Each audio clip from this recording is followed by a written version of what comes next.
할렐루야. 오늘은 거룩하고 복된 주님의 날입니다. 주님의 날, 주의 자녀들이 주의 전에 함께 모여 이렇게 영과 진리로 예배드릴 수 있는 것, 우리 하나님의 은혜인 줄 믿습니다. 오늘도 주의 은혜로 충만해지시고 하나님 앞에 우리의 정성을 다하여 드리는 이 예배를 통해 우리 하나님 기뻐 받으시고 여러분 한 분 한 분에게 넘치는 하나님의 은혜와 평강으로 충만하게 부어주실 줄로 믿습니다. 우리 옆 사람과 인사하겠습니다. 잘 나오셨습니다. 은혜 많이 받으십시오. 은혜 받으세요. 은혜 받으세요.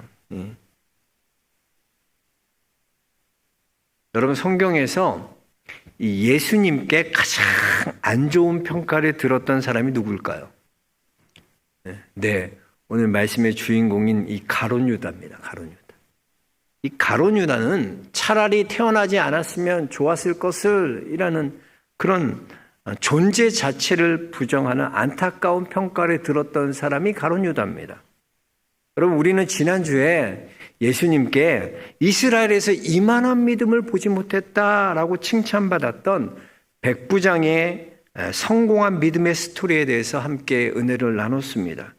오늘은 예수님의 제자였던 가룟 유다의 실패한 믿음의 스토리를 통해서 우리의 자신을 돌아보고 어떻게 하면 우리가 실패하지 않는 그런 믿음의 길을 걸어갈 수 있는지 함께 생각해 보면서 하나님의 은혜를 함께 나누고자 합니다.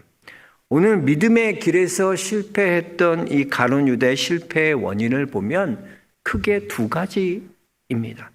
하나는 예수님보다 돈을 더 사랑했다는 것이고, 또 다른 하나는 예수님의 뜻보다 자신의 뜻을 더 중요시했다는 거예요. 그래서 자신의 뜻을 포기하지 않았다는 거죠.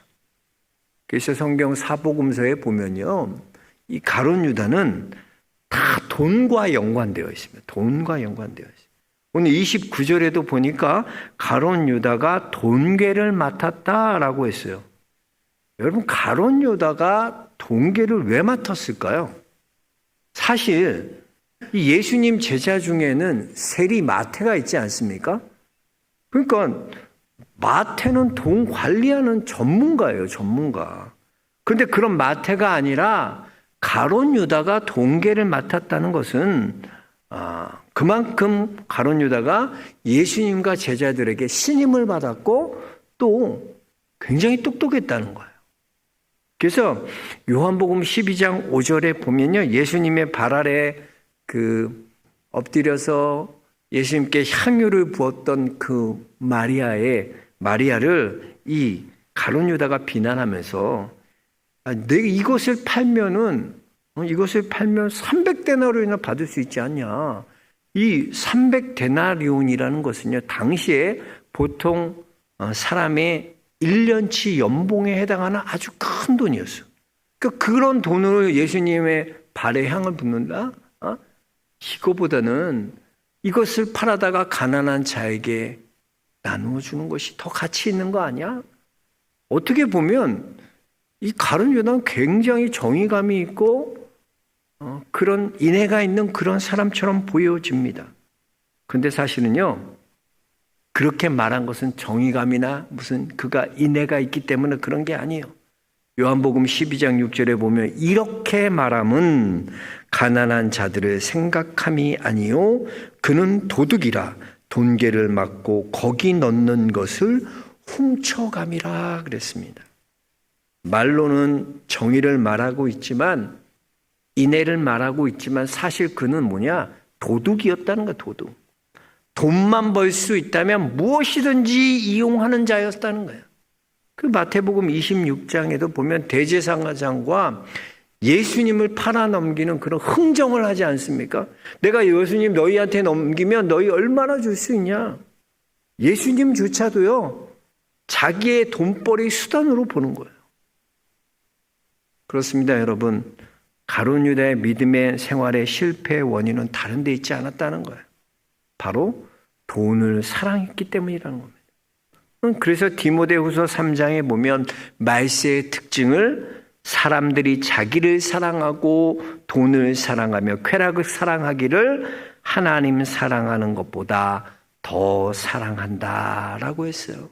그게 말세라는 거예요. 여러분 정말 한번 가만히 생각해 보세요. 이 세대가요, 얼마나 돈을 사랑합니까? 또 그 돈이 얼마나 능력이 있습니까? 엊그제 우리 아이들이랑 칼국수를 먹으러 갔어요. 근데 칼국수에 김치가 두 종류가 나오더라고. 하나는 실비김치라 그래서 이렇게 나오고, 또 하나는 그냥 얼마든지 먹을 수 있는 김치인데, 그 실비김치가요 엄청 매운 거예요. 먹으니까 칼국수인데 그 김치 하나 먹으니까, 그래서 계속 제가 물을 계속 마셨어요. 그래서 김치가 너무 매워서 애들한테 그랬어요. 야, 혹시 이 김치 먹고 1분 동안 물 안 마시면 내가 1,000원 줄게. 누구 도전할 사람 있냐? 그랬더니 주원이는 콧방귀도 안 끼고 주은이도 1,000원? 그러더니 우리 주영이가 손들면서 아빠! 내가 도전할게요. 내가 도전해. 7살이죠. 근데 그 진짜 조금만 먹어도 맵고요. 근데 그 1,000원 벌려고 애가 그 매운 김치를 먹으면데 우는 거야. 눈물을 막 흘리는 거야. 우리 아내 그거 영상으로 찍는 거야. 눈물을 흘리는. 그래서 참는 거야. 왜? 돈 1,000원 벌기 위해서 돈이 얼마나 중요해. 7살짜리도요. 돈이 얼마나 중요한지 아는 시대예요. 돈이 얼마나 돈을 사랑하고 얼마나 돈을 좋아합니까? 사람들이요. 우리는요. 돈이면 무엇이든지 할 수 있다고 생각하는 그런 시대를 살아가고 있습니다. 그러나 여러분 꼭 기억하십시오. 우리는 떡으로만 사는 자들이 아니라 우리는 하나님의 입으로 나오는 모든 말씀으로 사는 자들입니다. 아마도 우리는 끊임없이 우리가 죽을 날까지요, 우리는 이 싸움을 싸워야 될 거예요. 내가 돈을 사랑할 것인가? 아니면 하나님의 말씀대로 살 것인가? 여러분, 하나님의 말씀대로 살아가는 사람은요, 돈을 버는 것보다 돈을 어떻게 쓰는지에 더 관심을 갖고 살아가요.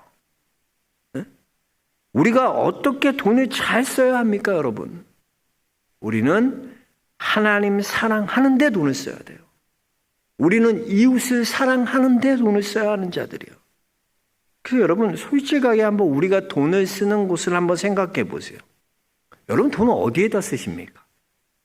정말 하나님을 사랑하는 데 물질을 사용하고요, 이웃을 사랑하는 데 물질을 사용합니까? 아니면 자기를 사랑하고 자기의 유익과 쾌락을 위해 여러분은 돈을 사용하십니까? 여러분 11조 생활도 그렇습니다. 우리가 11조 생활하는 것은요, 내게 주신 모든 것이 하나님의 것이다, 이것을 인정하는 사람이 알 수 있는 거예요. 왜 11조 생활이 참 어렵습니까? 그 돈이 내 것이기 때문에 어려운 거예요. 내 거라고 생각하니까 너무나 아까운 거고요, 내 거라고 생각하니까 할 수 없는 거예요. 하나님 것이 아니에요. 그거 내 거예요. 내 거. 여러분, 하나님과 재물을 겸하여 섬길 수 없는 거예요. 하나님을 사랑하거나 돈을 사랑하는 거지, 둘 중 하나를 택하는 것이지 둘 다 택할 수 없다는 거예요. 사랑할 수 없다는 거예요. 마가복음 10장에 보면요, 우리가 잘 아는 부자 청년의 이야기가 나옵니다. 그는요, 영생에 대한 갈급함이 있었어요. 어떻게 하면 구원을 받을 수 있는지, 어떻게 하면 영생을 얻을 수 있는지, 그래서요, 예수님께 막 달려와서 무릎을 꿇고 예수님께 묻습니다. 선생님, 내가 무엇을 하여야 영생을 얻을 수 있습니까? 예수님 뭐라고 말씀하세요? 야, 율법에 뭐라고 기록되어 있니? 너 율법대로 율법을 다 지켰니? 그랬더니 네, 저는 어려서부터 다 율법을 지켰습니다. 예수님이 이렇게 대답한 그 부자 청년에게, 그 부자 청년을 보시고 사랑하셔서 말씀하셨다 그래요. 사랑하셔서 뭐라고 말씀하시냐? 야, 내게 아직도 한 가지 부족한 것이 있는데 내게 있는 것을 다 팔아서 가난한 자들에게 나누어 주라. 그러면 하늘의 보화가 내게 있느니라. 그리고 와서 너는 나를 따르라. 주님 그러셨어요. 그런데 이 말씀을 들은 부자 청년은 재물이 많아서 예수님을 따라가지 못했어요. 근심하며 돌아갔다 그랬어요. 여러분 그렇습니다. 재물이 많은 이 부자 청년이요 영생을 얻지 못한 이유가 뭐예요? 왜 예수님을 따라가지 못했습니까? 다른 이유가 아니었다는 거예요. 돈을 사랑했기 때문이라는 거예요. 그렇습니다, 여러분. 돈을 사랑하는 자가 우리는 돈을 사랑하는 자들이 아니에요. 돈은 막대해야 돼, 막대해야 돼. 하나님 사랑하는 데 쓰고 이웃을 사랑하는 데 돈을 쓰고 저는 우리 영락의 모든 성도님들이 이렇게 하나님을 사랑하는 데 돈을 사용하고 이웃을 사랑하고 섬기기 위해 돈을 쓸 수 있는 그런 믿음의 성도들 되시기 주 이름으로 축원합니다. 두 번째 가룟 유다는요. 예수님의 뜻보다 자기의 이념, 자기의 뜻을 더 중요하게 생각했기 때문에 실패했다는 것이죠. 가룟 유다는요. 열심당원으로 강경파 애국주의자였어요. 그러니까 나라를 사랑한다는 명분으로 자기의 뜻을 잘 포장하는 사람이었어요. 여러분 한번 생각해 보세요. 가룟 유다가요. 3년 반 동안 예수님과 동고동락했어요. 그는 예수님이 하시는 모든 일들을 눈으로 목격했습니다. 예수님의 뜻이 무엇인지 누구보다도 가까이서 예수님의 뜻을 보았던 사람이에요. 예수님께서 무력으로 유대를 해방하는 정치적 구원자가 아님을 그는 너무나 사실은 잘 알고 있었어요. 그렇게 똑똑한 사람이 모르겠어요. 예수님 하시는 거 보면. 예수님은 이 땅에 오신 것은요. 섬기려 하면 섬김을 받으려. 섬김을 받으려 함이라 섬기러 오셨어요. 그뿐만 아니라 종이 되어서 십자가에 우리를 위해 대신 죽어서 우리를 구원하시기 위해 예수님은 이 땅에 오신 거예요. 그런데 그 뜻이 자기의 뜻과 부딪히는 거예요. 그런 정치적 구원자, 무력으로 로마에서 우리 이스라엘을 구원할 그런 정치적 메시아로 알았던 그는 자기 뜻을 포기하지 못합니다. 자기 이념을 포기하지 못해요. 예수님의 제자라면서 예수님 따라다녔으면 예수님의 뜻이 자기의 뜻과 부딪히면 자기가 그것을 바꾸고 예수님의 뜻을 따라야 되는데 자기의 고집으로 끝까지 밀고 가는 거예요. 예수님이 틀렸다는 거예요. 예수님이 잘못되었다는 거예요. 우리도 이럴 수 있습니다. 예수님의 뜻이요 나의 뜻과 같으면 순종하지만 예수님의 뜻이 나의 뜻과 다르면 내 뜻대로 밀어붙이는 거예요. 내 고집을 포기하지 않습니다. 고집불입니다, 여러분. 그래서 여러분 고집 생게요 좋은 게 아니에요. 나는 고집 세다. 난 최씨 고집이다. 나는 무슨 안씨 고집이다. 고집이 아니야. 예배는요 하나님 앞에 우리를 철저하게 뜻을 내려놓는 시간이에요. 내 고집이 꺾이는 시간이 예배의 시간이에요. 그래서 로마서 12장 1절에 보면 너희 몸을 거룩한 산 제물로 드리라. 이것이 너희들의 영적 예배라 그랬어요. 너희 몸을 뭐로 드려라? 몸을 어떻게 산 제물로 드립니까? 여러분 산 제물이라는 것은 이건 어폐가 있어요. 제물은요 다 죽여서 드리는 거예요. 산 제물을 드릴 수 없는 거예요. 제물은 다 죽어야 되는 거예요. 그런데 어떻게 산 제물을 드립니까? 이것은 하나님 앞에 우리의 뜻이 죽는 거예요. 하나님 앞에 우리의 생각이 죽는 거예요. 철저하게 우리 자신을 십자가에 못 박는 거예요. 그래서 사도 바울은 고린도전서 15장에 보면 나는 날마다 죽노라 고백하고 있습니다. 어떻게 날마다 죽을 수 있습니까? 날마다 십자가 앞에서 내 뜻이 죽는 거고요. 날마다 십자가 앞에서 내 생각이 죽는 것입니다. 가룟 유다는요. 자기의 뜻을 꺾지 못해요. 자기의 이념을 꺾지 못해요. 그래서 결국은 예수님을 은 30에 팔게 되는 거예요. 여러분, 우리의 생각과 우리의 뜻을 십자가에 못 박고 우리도 예수님을 따라갈 수 있는 믿음의 성도들 되시길 주의 이름으로 축복합니다. 그래서 우리가 실패하지 않는 믿음의 길, 여러분 뜻이 깨져야 돼요. 주님과 여러분의 뜻이 충돌되어 있을 때 내 뜻이, 내 고집이 그대로 있다? 내 뜻, 내 생각이 그대로 있다?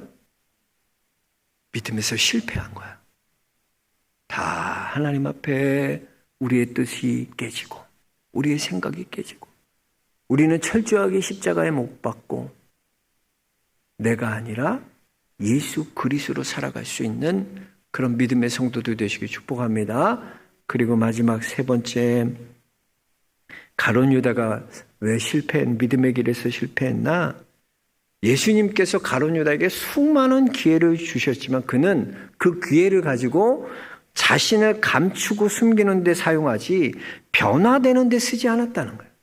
주님이 기회 주시면 우리의 에너지를 자꾸 조금이라도 여러분 변화시키는, 여러분 자신을 변화시키는 데 써야 돼요. 그래서 오늘 13장에 보면요, 예수님께서 5번이나 가룟 유다에게 회개할 수 있는 기회를 주셨어요. 가룟 유다를 얼마나 사랑하셨나? 예수님은 제자들을 끝까지 우리를 사랑하시거든요. 계속 기회를 주시는 것이 없이. 그런데 그 기회를 줘도요, 외면하고 숨기는데 그 기회에 에너지를 쓰는 거예요. 우리 13장 우리 10절 11절 한번 같이 읽어보고 그 앞에인데요. 10절 11절 말씀입니다. 같이 읽겠습니다. 예수께서 이르시되 이미 목욕한 자는 발밖에 씻을 필요가 없느니라. 온몸이 깨끗하니라. 너희가 깨끗하나 다는 아니리라 하시니 이는 자기를 팔 자가 누구인지 아심이라. 그러므로 다는 깨끗하지 아니하다 하시니라 그랬어요. 자, 예수님께서 이 세족식 때 제자들의 발을 씻기는데 베드로가 그러는 거예요. 예수님, 저는 절대로 예수님이 못 씻겨요. 그럴 수 없어요. 어떻게 예수님이 제 발을 씻기십니까? 그러니까 예수님은, 야, 내가 발을 씻기지 않으면 너와 나는 아무 상관이 없어. 그랬더니 베드로가, 주님, 제 발뿐만 아니라 손과 머리도 씻겨주십시오. 예수님이, 야, 넌 이미 목욕했어. 그럴 필요 없어. 발만 씻으면 돼. 발만 씻으면 돼. 자, 그런데 다 발만 씻으라 그랬는데 너희 중에 다는 아니라 그랬어요. 다는 아니라.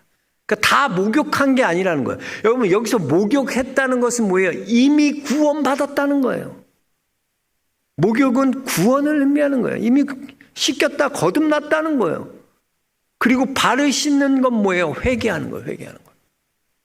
근데 이 중에 아직 거듭나지 않은 사람이 있다는 거예요. 다는 아니라는 거예요. 목욕조차 하지 않은 사람이 있다는 거예요.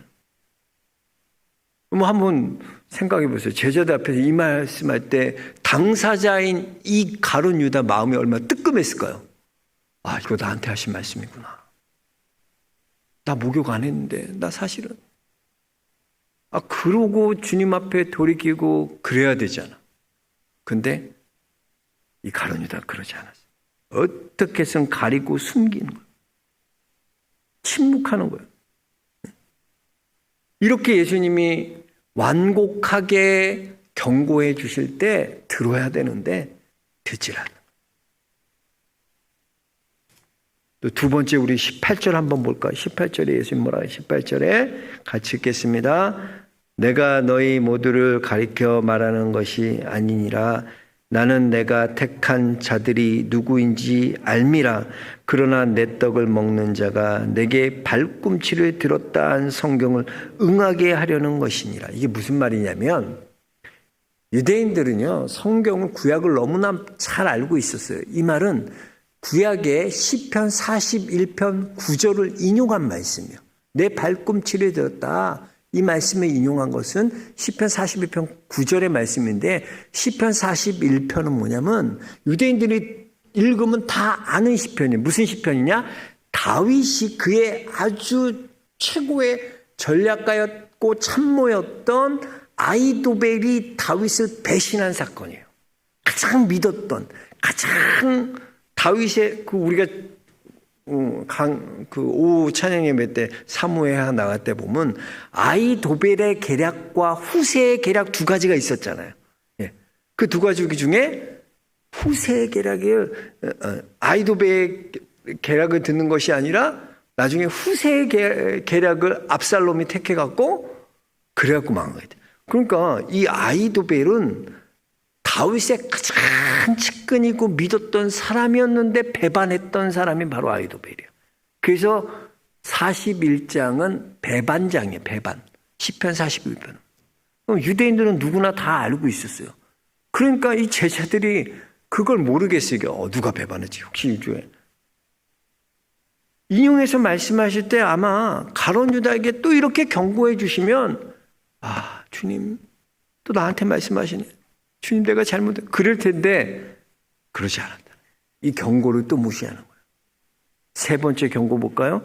21절입니다. 우리 21절 한번 같이 읽어보겠습니다. 예수께서 이 말씀을 하시고 심령이 괴로워 증언하여 이르시되 내가 진실로 진실로 너에게 이르노니 너희 중 하나가 나를 팔리라. 야, 이제 직접적으로 얘기해요. 너희 중에 하나가 팔리라. 그때 다른 본문에 보면은 요 구절이 다 제자들이 보내요. 주님 저는 아니지요. 저는 아니지요. 저는 아니지요. 가룟 유다도 주님 저는 아니지요. 그래서 이야, 예수님이 이렇게 직접적으로 말씀하시면 정신을 차려야 되는데. 응? 주님 제가 주님 팔려는 마음 가졌어요. 내 뜻과 주님 다르다 그래서 주님 팔려고 했어요. 주님 용서해 주세요. 그래야 돼. 에너지를 자꾸 자기를 변화되고 바꾸는 데 써야 되는데 끝까지 숨기는 거야. 회개하지 않는 거야. 돌이키지 않는 거야. 또 26절 한번 읽어보세요. 26절. 예수께서 대답하시되 내가 떡 한 조각을 적셔다 주는 자가 그니라 하시고 곧 한 조각 적셔서 가룟 유다의 아들 유다에게 주시니라. 자 보세요. 이번에는 떡을 적셔갖고 직접 가룟 유다에게 넣어주셨어요. 얼마나 이 먹은 가룟 유다가 놀랬을까. 우리 같으면 어떨 것 같아요? 이만큼 다 명명백백 다 드러났다면 회개하지 않을까요? 무릎 꿇지 않을까요? 잘못했다고 말하니까. 근데도 가룟 유다는 회개하는데 돌이키는 데 에너지 쓰지 않아요. 그리고 마지막에 보면 다섯 번째로 27절에 한번 마지막 읽어보겠습니다. 27절입니다. 조각을 받은 후 곧 사탄이 그 속에 들어간지라. 이에 예수께서 유다에게 이르시되 내가 하는 일을 속히 하라. 야, 네가 할 일 해야지. 그럴 때 주님 제가 할 일을 예수님 파는 거였는데 죄송해요. 잘못했어요. 용서해요. 마지막으로 이렇게 할 수 있잖아요. 근데 그 기회 다 놓치는 거야. 여러분 하이니의 법칙이라고 들어보셨어요? 하이니의 법칙. 미국의 1920년도에 이 보험 직원이었던 이 하이니가 이 사고 통계를 보니까 어떤 비율이 나냐면 1대 29대 300이라는 그런 법칙을 발견해요. 그러니까 보통 우리가 300번 운전을 하면 29번 정도는 경미한 일들이 일어난다는, 경미한. 그러니까 이런 거죠. 우리가 뭐 교통법규 위반하고 딱지를 끊거나 아니면 작은 경미한 무슨 미세한 부딪힘이 있는 게 한 300번 정도 운전하면 한 29번, 그러니까 10번 중에 한 번은 그렇게 위반하면 그런 일들이 일어난다. 근데 그 경고를 무시하고 계속 운전한다. 그러면 29번의 그 경고가 있었음에도 불구하고 그 경고를 무시하면요, 나중에는 한 번 반드시 죽거나 중상을 얻는다. 우리 인생에서 여러분 수없이 하나님이 기회를 주세요. 돌이킬 수 있는 기회를 줘. 그 기회를 갖고 자꾸 돌이키고 내가 회개하고 나를 바꾸고 변화되는 데 써야 되는데 우리는 오히려 그걸 덮고 어떻게 하면 숨기고 발견되지 않은 거 좋아하고 안 걸렸다 계속 그런 데서 가룟 유다의 실패 원인이 여기에 있었어요. 여러분, 예수님은요 13장에서만 5번이나 기회 줬어.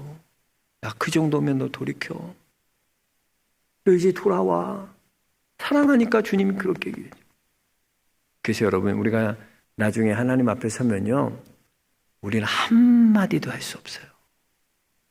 주님이 우리에게 얼마나 많은 기회를 주셨는데, 주님이 얼마나 돌이킬 수 있는 기회를 주셨는데, 회개할 수 있는 기회를 주셨는데, 다 우리는 그걸 놓쳐버려요.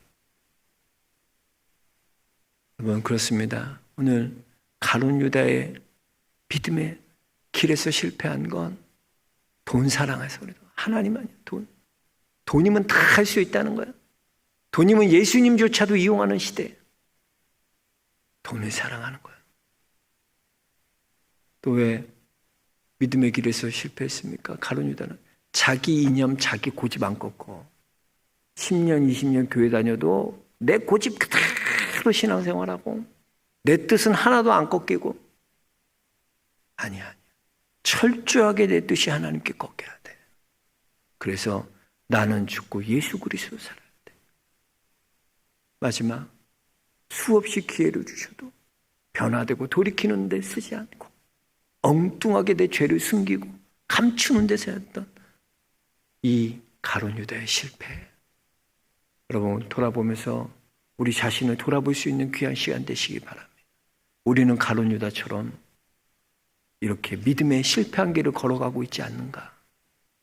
다시 돌이켜 주님을 따라가고 주님을 사랑함으로 예수님을 다 버리고 예수님을 택하고 예수님을 따라갈 수 있는 그런 믿음의 성도들 모두 되시길 주의 이름으로 축원합니다. 하나님 감사합니다.